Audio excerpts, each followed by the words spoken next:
Welcome back, Cage Junkies. Jimmy Mass on location at the Beyond the Cage MMA Expo at Florida Atlantic University here in Boca Raton, Florida.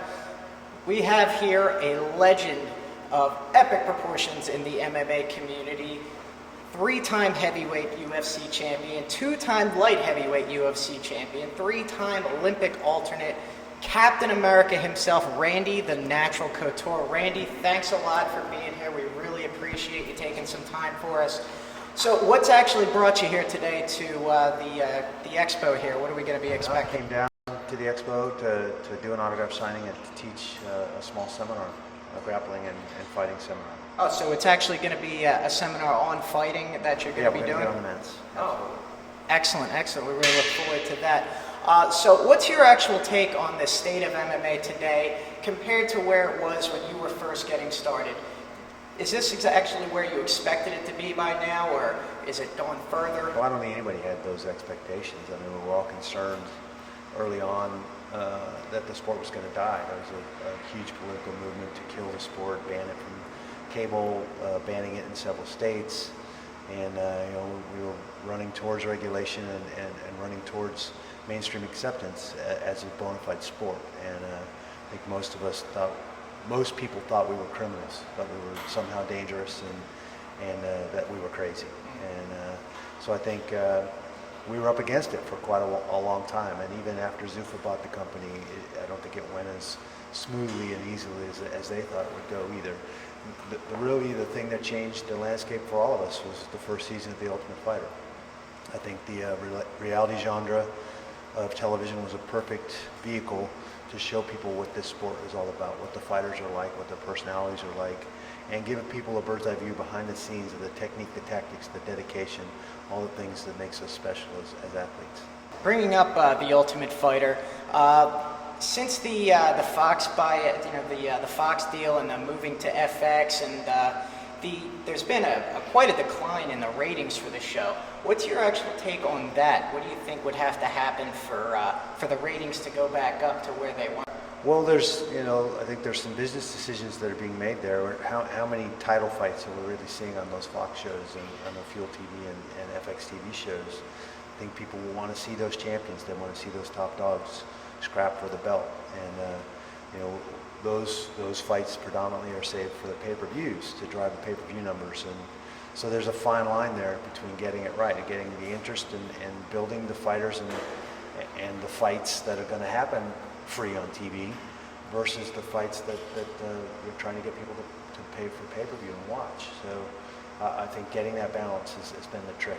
And it still boils down to building those athletes. There's so many new young fighters and names and faces that even I don't know now with all the outlets and all the opportunities. So creating a venue and a place that I get a vested interest in those fighters. I want to see whether he wins or loses, but I need to get a chance to know him and see him outside of just stepping in that ring and making a wild-ass guess as to whether he's going to win or not. I think that's something that early on, with fewer shows, The Ultimate Fighter was able to do. You wanted to go see how Chris Lieben was going to do, or how Forrest Griffin and Stephan Bonner were going to do, because you got a chance to know those guys. There were only a handful of us kind of at the top of things, Tito or Chuck or myself. George for a long time has been one of those guys that's been in this transition period.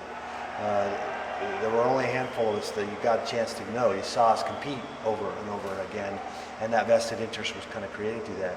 There's so many shows and so many young, new, talented guys coming up that it's hard to get behind them because you don't know them as well as you want to. That's absolutely what a lot of people feel. They need to get the better fights on the free cards, get the title fights out there so people can actually get to know who the champs are, and then that would maybe drive the pay-per-view buys up more too in turn. Now the next season a tough. A lot of talk about it with Chael Sonnen going up against Johnny Bones Jones, moving up to light heavyweight, getting a title shot. What's your actual take on that as far as Chael getting the shot, having not fought at light heavyweight since 2006 when he lost the bout? I don't really think that matters. I think it's about the competitor. Certainly he's been the contender at 185 for a while. I mean, I dropped right down to light heavyweight. My first fight was an interim title fight against Chuck. I've been heavyweight my whole career. So I think it's about the competitor. At the end of the day, there's a business decision there. How are we going to sell a pay-per-view? How are we going to make this show interesting? You talk about ratings. Chael Sonnen gets ratings. He sells he sells a fight, but he's also a competitor. He's been one of the top guys at either weight class for a long time. So I don't think it's that disparaging of a decision. Sure, Danny has earned the spot, and unfortunately Danny got hurt and couldn't follow through and take the opportunity when it was there. Now he's going to have to fight Machida and get back up in there, and hopefully he's healthy, and I like his chances in both those fights. So I'm friends with those guys. I understand also the business decision and the business side of it too. So I don't see any issue with it. People are making a big deal out of it. Danny's commented too that he felt like he was the one that should get the next shot at Jones. Obviously, he knows that Chael could win that fight too. It's a real fight. I mean, they're not just throwing Chael a bone because he stepped up at the last minute and tried to save that card. He's genuinely a competitor and capable of winning that fight. Now, you mentioned Dan Henderson, who was supposed to get the shot at Jones at 151, but he ended up getting hurt. Now, Chael and Henderson are both Team Quest guys. You're an old Team Quest guy.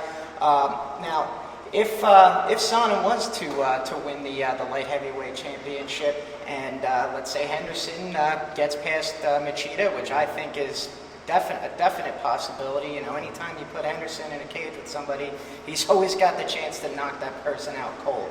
He's got a long history of doing that. Do you think that Henderson and Chael would fight if the opportunity came up, if that's how the stars align? Yeah, I think they'd fight. They've wrestled each other for spots on the Olympic team. They're wrestlers at the end of the day, and now they're fighters. They're professionals. This is what we do, and I think they'd be friends before, they'd be friends after, but they would go out there and compete, and they know each other pretty well. It would be an interesting competition. I think they'd both put it on the line, and they'd fight when it came down to it. Who do you think would win that fight? Gosh, it'd be a tough one to pick. I'd be up in the nosebleeds watching that one. Absolutely. Now, there's been a lot of talk lately about the super fight, especially with Anderson Silva possibly fighting George St. Pierre, possibly fighting Johnny Bones Jones. Now, the whole thing is that's coming up with the St. Pierre fight is the weight difference, and everybody's saying that Anderson's too big for him, and he'd have to put on all this muscle mass to be able to compete at 185. Now, when you fought Brock Lesnar, he had about 60 pounds on you. So why do you think there's such a disparity when it comes to St. Pierre fighting Silva, who may have 15 or 20 pounds on him? Now, when somebody at heavyweight like yourself, a small heavyweight, will fight somebody who's got maybe 50, 60 pounds on him. What's the big difference there? Well, there is a difference, definitely. The bigger guys like Brock and other big guys like Tim and some of those guys that are pushing 280 and cutting down to the 265 limit, they're huge guys, they're huge athletes. There are certain things technically that they're just not capable of doing. That you don't have, not that they're not great fighters, they are great fighters, and part of what makes them great is their size. Brock is a tremendous athlete. Tim was a tremendous fighter, but part of the problem that you have to solve with those guys is their size, and so you have to approach them tactically different. I think tactically, a guy like Anderson, and whether or not George wants to move up and try to compete at 85, it's not the same thing as fighting, maybe a long, big, heavyweight. Those guys both move at 170 or 185. They are extremely athletic, have a ton of technique at their disposal, and it's really kind of up to George. Is George willing to go up and compete? It's probably not going to be a title on the line. It'll be a super fight situation where everybody just wants to see how they would compete against each other. I don't think there's any real way that George is going to put on quality mass and try to compete with Anderson at 85. He's going to have to solve the problems as the person and the athlete that he is right now and compete at 185, giving up probably 10 or 15 pounds on fight night, because he'll walk around probably in decent shape at 180, maybe 185. He won't have to cut any weight. Anderson cuts hard to make 85. That's, I think, an advantage for George. He's going to be fresh. He's not going to have to worry about cutting a bunch of water weight, rehydrating, and doing some of those things that we have to do to make weight in a weight class sport. It boils down to tactics and solving the problem. I don't think that the weight is an issue. Anderson's long, he's tall, he's going to be a little bit heavier, but it boils down to technically and tactically solving the problems that a guy like Anderson Silva poses. And part of those problems for George is, how long is he? What's his reach? If I do get on the ground and he's got me in the guard, can I even reach his head as a smaller athlete? I think those are questions he can answer, and he's capable of winning that fight. I think he uses the wrestling and the transition skills that we've seen him use time and time again against world-class wrestlers like Josh Koscheck and others. I think he'll do just fine, but it's really up to him. Now, after having such an incredible career like you have, who's that one fighter that you wish you could have fought, back in the prime of your career? Who's that one guy that you wish you could just go back and somehow have made the fight happen? Well, obviously, we worked real hard to try and make the Fedor fight happen. And, I think we're both kind of at the peaks or pinnacles of our careers when we were both chasing that fight, and it didn't happen. So, I mean, that's the way it is. Just spending a bunch of time and energy looking back on that is useless. It doesn't matter. All right, well, we appreciate your time. We really do. Jimmy Mass with Randy Couture on location at the Beyond the Cage Expo at Florida Atlantic University in Boca Raton, Florida. Cage Junkies out.